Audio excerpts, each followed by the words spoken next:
నమస్కారం ప్రజలారా. ఈయనెవరో మనందరికీ కూడా తెలుసు. మన నాగార్జున మరి మన పార్టీలో బాగా ఎగిరెగిరి పడతా ఉంటాడు. గొంతు రాకపోయినా, గొంతు సవరణ సరిగా లేకపోయినప్పటికీ కూడా అరిసి మాట్లాడుతూనే ఉంటాడు. ఎందుకంటే మన అన్నను ప్రధానమంత్రిని చేసుకోవాలా అనేటువంటి ఒక లక్ష్యం పెట్టుకొని ముందుకు పోతా ఉన్నాడు కాబట్టి మాట్లాడుతూ ఉంటాడు. ఎందుకంటే మన జగనన్న మనం 5 సంవత్సరాల పాటు అధికారంలో ఉన్నప్పుడు ఏం పెరిగి కట్టగట్టి పొగేసింది లేకపోయినప్పటికీ ఏదో జరిగిపోయిందని చెప్పేటువంటి క్రమంలో మరి మనోడు ముందుకు పోతూ ఉంటాడు. సరే, మొన్న అంబటి రాంబాబు గారు చేపట్టినటువంటి దీక్షలో ఈయన చేసినటువంటి వ్యాఖ్యలు ఏ విధంగా ఉన్నాయి, మన నాగార్జున గారు అనేది మనం ఒకసారి చూద్దాం. ఎందుకంటే మనం అంటే మనకి ఎక్కడెక్కడ మనకు మైలేజ్ వచ్చాది అనేది మనం వెతుక్కుంటూ పోవాలి. ఎందుకంటే మన పార్టీలో ఉండేటువంటి కార్యకర్తలందరినీ మనం ఉత్తేజింపజేయాలా, మనం వాళ్ళ ఉత్సాహపరచాలంటే ఇటువంటి స్క్రిప్ట్ రైటర్లు ఇటువంటి వ్యాఖ్యలు చేర్చేనే మరి బాగుంటుంది అనేటువంటి ఒక దిశగా ఆలోచన చేసి వీళ్ళు మాట్లాడేటువంటి మాటలు ఏందనేది మనం ముందు విన్న తర్వాత మళ్ళీ వీడియోని విశ్లేషణ తప్పకుండా మనం చేద్దాం. ప్రజలారా చెప్పున్నా ఎలాంటి మనసు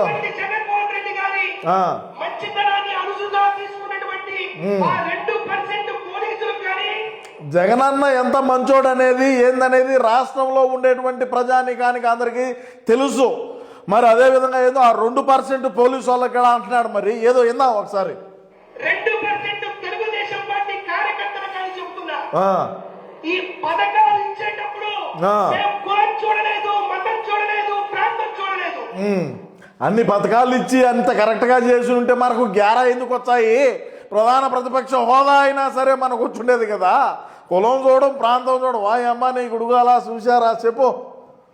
ఈసారి ప్రతీకారం తీర్చుకునే పద్ధతిలో కూడా కులం చూడు, మతం చూడు, ప్రాంతం చూడు, వర్గం చూడు, వర్ణం చూడు, జిల్లా చూడు, జిల్లా చూడు, ఇచ్చిన వాడికి 1.5 ఇవ్వడానికి వైఎస్ఆర్ కాంగ్రెస్ పార్టీ సిద్ధంగా ఉంటుంది. ఓకే, అంటే ఇప్పుడు అన్న ఏమంటాడంటే ప్రతీకారం తీర్చుకోవడంలో కులం చూడడం, మతం చూడడం, ప్రాంతం చూడడం అంటున్నాడు. సినాయన్ని చూడలా, చెల్లిని చూడలా, తల్లిని చూడలా. మరి అందరినీ రాష్ట్రంలో ఉండేటువంటి ప్రజానికాన్ని ఏమి చూచాడంగా. ఇప్పుడు మేము అధికారంలోకి వచ్చితే ఖచ్చితంగా ఏం మాటలు ఇయ్యి మనం ఈసారి ముఖ్యమంత్రి ఎవడికి కావాలరా స్వామి?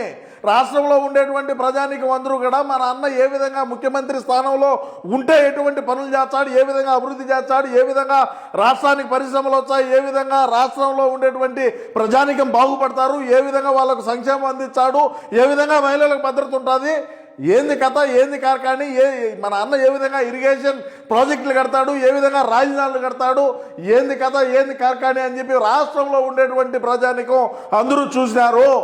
ఇక మనం ప్రధానమంత్రిని చేద్దాం, మనకు ముఖ్యమంత్రి వద్దు. మనం అధికారంలోకి వచ్చితే ఈ కక్షలు తీర్చుకునేదానికి అడ్డున్నర ఇచ్చాడంట. నీ మొహము నువ్వు ఒకసారి అద్దంలో చూసుకుంటే బాగుంటుందిరా. హోటలోడు దోశలేకి గట్టి చట్నీ లేదని చెప్పి వాడి మీదకి దాడి చేసినటువంటి ఒక బఫూన్ గాడివి నువ్వు వచ్చి ఈరోజు ఇటువంటి తపేలం బ్యాచ్ని పెట్టుకుంటే యాడ మనం గెలిచేది, యాడ మనం ఇదైతాము, యాడ మనం ప్రజలు నమ్ముతారు? ఇటువంటి వ్యాఖ్యలు చేసిన పాటు ఏమన్నా మనకేమన్నా ఓట్లు వేస్తారా? ఇటువంటి వ్యాఖ్యలు చేస్తే ఏమన్నా అన్న ముఖ్యమంత్రి ప్రధానమంత్రి అవుతాడా? గతంలో అన్న చేసినటువంటి నటనకే కేవలం 151 వచ్చినాయి. ఈసారి మనం అటువంటి నటన చేయాలన్నా కూడా రాష్ట్రంలో ఉండేటువంటి ప్రజానికం నమ్మేటువంటి పరిస్థితుల్లో లేరు.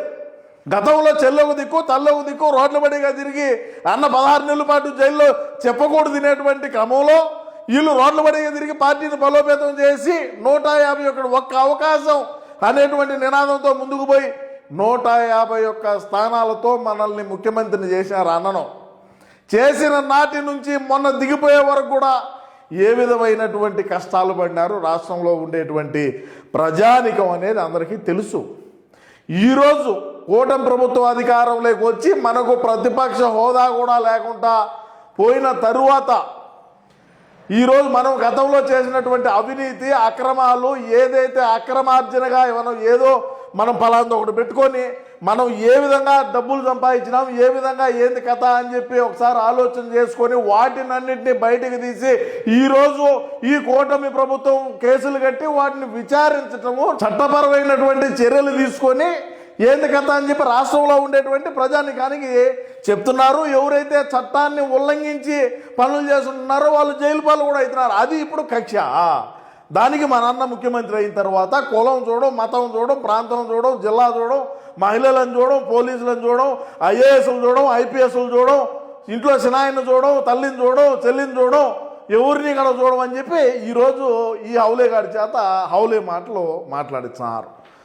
ఇది ఎంతవరకు కరెక్ట్ అనేది మీ అభిప్రాయాన్ని కూడా ఒకసారి కామెంట్ రూపంలో తెలియజేయండి ప్రజలారా. సో ఏది ఏమైనప్పటికీ నేను ఒకటే తెలియజేస్తా, మరి ఇటువంటి నాగార్జున లాంటి వాళ్ళు ఎన్ని మాటలు మాట్లాడినా, ఎన్ని పనులు చేసినా, ఏమి చేసినా అన్నను మనమైతే ఖచ్చితంగా ప్రధానమంత్రిని చేసేదాకా మన ఈ పోరాటం కొనసాగుతూనే ఉంటుంది. నా ఈ పోరాటంలో మీరందరూ కూడా సహకరిస్తారని అనుకుంటా ఉండా. మరి ఇటువంటి వ్యాఖ్యలు చేసే రాష్ట్రంలో ఉండేటువంటి ప్రజానికం అన్నను ఇంకా దూరం పెడతారే తప్ప దగ్గరికి పోయేటువంటి మన ఇది ఉండదు. గతంలో మనన్న ఏ విధంగా ఐఏఎస్లను, ఏ విధంగా ఐపీఎస్ఎల్ని ఏ విధంగా వాడుకున్నాడు, ఏ విధంగా వాళ్ళను కోర్టు బోన్లు ఎక్కించినాడు చూశారు. ఏ విధంగా అన్నం నమ్ముకున్నటువంటి ఐఏఎస్ ఆఫీసర్ల పరిస్థితి ఈ రోజున ఏ విధంగా ఉండదనేది రాష్ట్రంలో ఉండేటువంటి ప్రజానికం చూస్తున్నారు. ఏ విధంగా మనం కక్ష సాధింపు చర్యలు మనం ఏ విధంగా మన జగనన్న మన వైసీపీ పార్టీ అధికారంలో ఉన్నప్పుడు ఏ విధంగా జరిగిందో చూసినారు. ఏ విధంగా అక్రమంగా కేసులు కట్టినామో చూసినారు. ఏ విధంగా అక్రమంగా పీడీ యాక్ట్లు పెట్టినామో చూశారు. ఏ విధంగా అక్రమంగా దొంగ కేసులు, తప్పుడు కేసులు కట్టి వాళ్ళ మీద రౌడీ షీట్లు ఓపెన్ చేసినారు చూసినారు. మరి రాబోయే రోజుల్లో దేశంలో ఉండేటువంటి వాళ్ళందరూ కూడా చూడాలని కోరుకున్నాను అర్జున. ఎందుకుగా రాష్ట్రంలో ఇంకా అవసరంలా. రాష్ట్రంలో ఉండేటువంటి వ్యక్తులకి అందరికీ తెలిసిపోయింది మనోడి ప్రవర్తన, మనోడి మాట తీరు, మనోడి వాక్యతుల్యం, మనోడి సేవ, మనోడు ఎటువంటి ఆలోచన విధానంతో ఉంటాడు, మనోడు ఏ విధంగా అర్థమవుతుందా, మనోడికి ఎంతవరకు విషయ పరిజ్ఞానం ఉండదని రాష్ట్రంలో ఉండేటువంటి ప్రజానికి అందరికీ తెలుసు. మరీ ముఖ్యంగా మన ఇంట్లో ఉండేటువంటి వ్యక్తులు కూడా తెలుసుకున్నారు. ఎందుకంటే ఒరే ఈ విధంగా మారిపోతాడా అనేది మరి ఎవరు కూడా ఆలోచన చేసి ఉండరు. ఇకనైనా సరే నువ్వు యాడైనా మరి ఇటువంటి వ్యాఖ్యలు చేసేటప్పుడు, ఇటువంటి స్టేజ్ ఆర్టిస్ట్గా నిన్ను రమ్మన్నప్పుడు పో, ఇబ్బంది ఏమిలే. స్టేజ్ ఆర్టిస్ట్గా రమ్మన్నప్పుడు పోయి వాళ్ళు 10 రూపాయలకు చేయమంటే నువ్వు 15 రూపాయలకు చేయొద్దునైనా నోరు తగ్గించుకో. ఇట్లాంటి మాటలు తగ్గించుకుంటే మనకు ఏదైనా భవిష్యత్తు ఉంటుందని, రాబోయే రోజుల్లో మనకు మన జగనన్నకు కూడా భవిష్యత్తు ఉంటుందని నేను ఈ సందర్భంగా తెలియజేసుకుంటూ, మరి నాగార్జున మాట్లాడినటువంటి వ్యాఖ్యలకు మీ అమూల్యమైన అభిప్రాయాన్ని తప్పకుండా కామెంట్ రూపంలో అయితే తెలియజేయండి ప్రజలారా. నమస్కారం.